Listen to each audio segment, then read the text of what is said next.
I think we're going to be celebrating the 90s here at Universal Studios for Halloween Horror Nights 2024.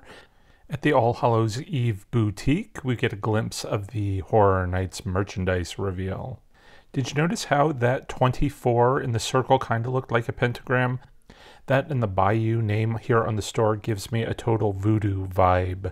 We see that a little bit throughout the store as well, but here as we get a glimpse of the merchandise, getting some of these fun colors, that sort of acid green, the black, the bright orange that we're going to see here on this t-shirt.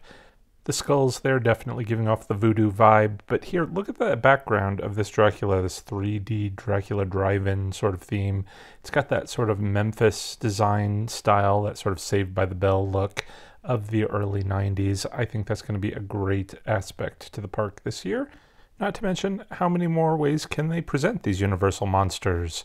I can't wait to see what they're going to do. Stay tuned.